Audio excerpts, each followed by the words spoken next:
Believe it or not, as the title implies, there are several different types of gold standards.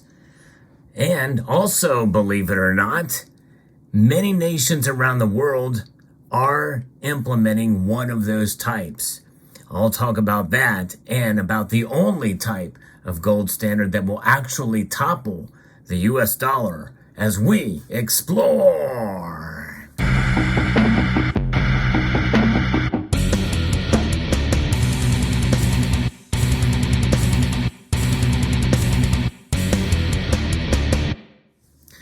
Gold has been around for millennia and has been recognized as a store of value for quite a long time. However, for many of us, that seems like so far-fetched and so out of the ordinary because we live in a dollar-denominated or dominated world. There's no question about that. The dollar dominates, and that's not going away anytime soon. The BRICS summit kind of fizzled out with this big buzz about a gold-backed BRICS currency or even a BRICS currency, a BRICS trade currency altogether.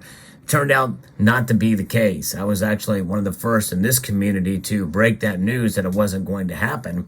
But nonetheless, that does not mean they are giving up. There's no question about that. In fact, the BRICS themselves are going to be the agency that we are going to use to measure how they could literally defeat and topple the dollar, dethrone it as being the top reserve currency around the world. Because that is the ultimate goal here. They want to be separate and they want to declare independence from it because they feel that the dollar is being weaponized. And in a sense, really it is. But let's talk a little bit about this. But first, before we get there, you're probably puzzled as to why I would say that there is a gold standard and we are on it. Yes, the United States is on a gold standard. You won't hear anybody else talk about this, but any nation, any central bank around the world that holds gold of any appreciable amounts is on a gold standard. That's right. It is the ultimate safe haven. Central banks know this. In fact, the Bank of International Settlements, which is known as the Central Bank of Central Bankers, in April of 2019, labeled this metal, gold, as a Tier 1 asset, putting it on par with and equal to cash, essentially, in liquidity. And central banks, by the way, around the world, they do transact in some ways with gold. And so there is that. Gold is definitely money utilized in that aspect. And so there is a gold standard, and many nations around the world see it and understand it. And Venezuela, by the way, would like to get some of that gold back that is stored in London, the Bank of England. That's another story. But nonetheless, that is one type of gold standard. We also have other types of gold standards, such as the Bretton Woods system, where there was not direct convertibility to gold, but you would hold dollars, which they in turn would be redeemable in gold for some certain nations until Nixon closed that window in August of 1971. Now I'm going to be talking about a different kind of gold standard here, and the only one that can literally topple the dollar based off of an article here sent to me from a member of the community from gold-eagle.com.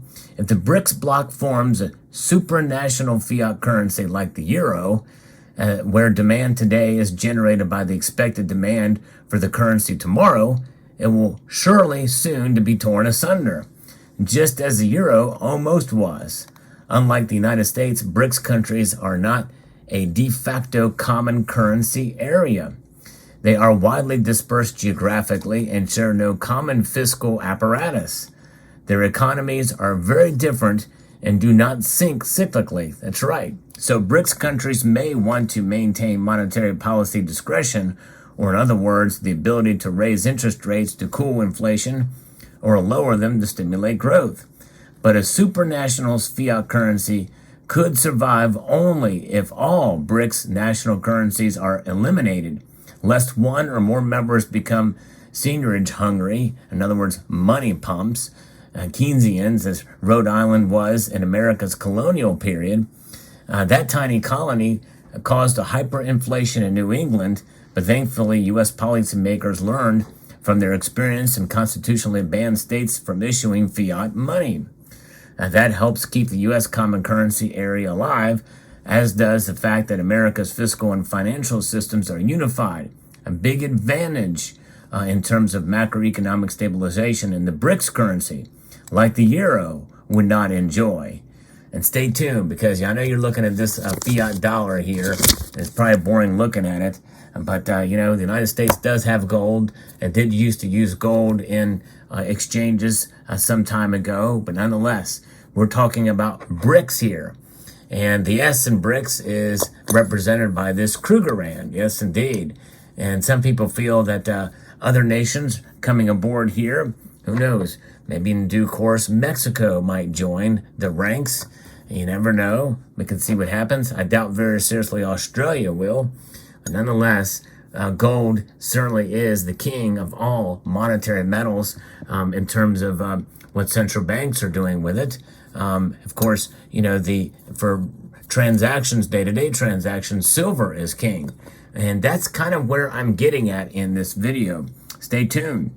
So, to prevent interest rates from integrating and converging as they do in countries that share a currency and allow the free flow of capital internationally, the BRICS countries could impose draconian capital controls.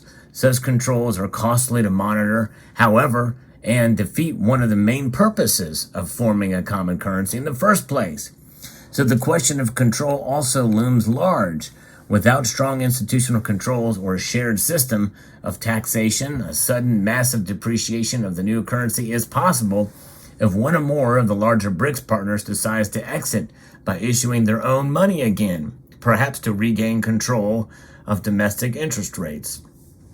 So cognizant of these difficulties, the BRICS bloc might instead try to create a gold exchange system like the free world did at Bretton Woods in 1944, which is the other type of gold standard. In such a system, each nation would continue to issue its own currency and enjoy some domestic monetary policy discretion, but by pledging to redeem their fiat monies at their central banks for gold at a known fixed rate, they constrain themselves from becoming a money pump. They must impose capital controls, though, lest they lose all their gold reserves if the interest rate fall far too below those of other countries in the system. Or the monetary authorities must periodically devalue the domestic currency, which can get politically ugly.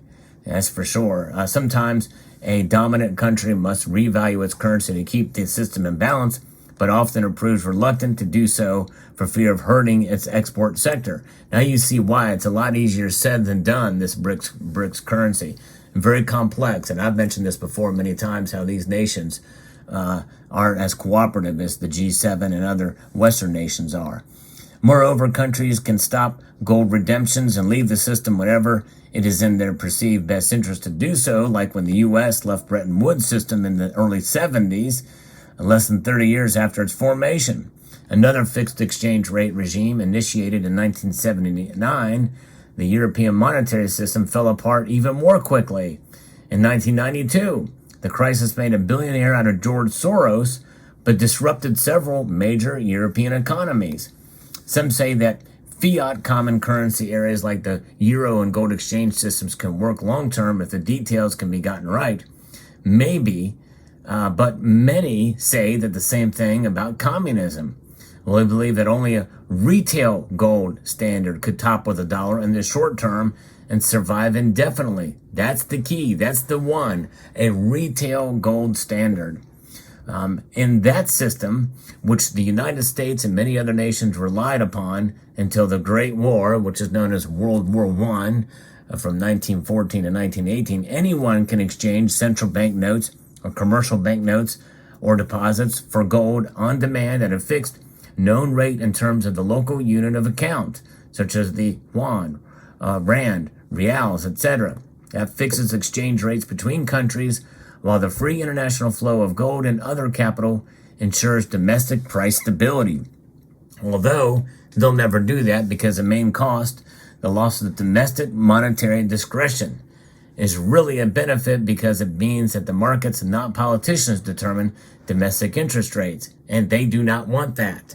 But that's the only way that you're going to defeat the dollar, because it really force the U.S. to either go back onto and share the same type of gold standard or idea in and of themselves, or continue the hegemony of the dollar until it disappears or loses dominance.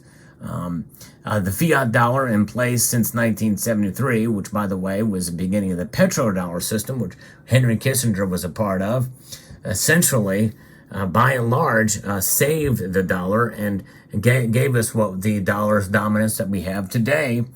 And it had to compete against fiat currencies of countries like Switzerland with better institutions but much smaller economies, or with the currency of a supersized economy with weaker institutions.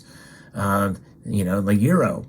If large subset of countries like the BRICS adopted the retail gold standard, the United States and European Union would have to join or watch demand for their fiat currencies decline. In short, America has little to fear from a BRICS common currency or even a gold exchange system at all.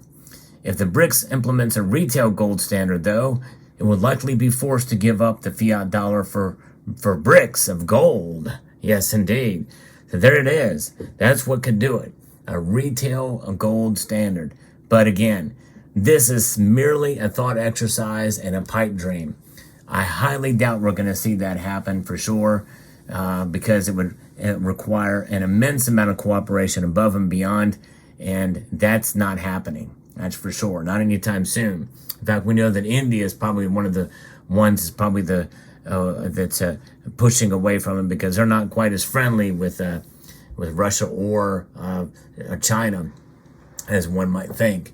So very fascinating, interesting, and thanks again to the individual sending me this article. It's fascinating and indeed story here, and it's interesting and fascinating. But in the end, gold is the ultimate answer, and you and I, we can become a part with our own gold standard, and it's a different type of gold standard. It is an individual gold standard that protects us against whatever the institutions do. All institutions, GMOs, or NGOs rather, non-government organizations, governments themselves, central bankers, retail bankers, all of them. So there you go. We declare our independence by stacking gold. Let me know what your thoughts are on this video. I'd like to extend a multitude of gratitude to you all for watching, and encourage you to please rate, share, comment, and subscribe.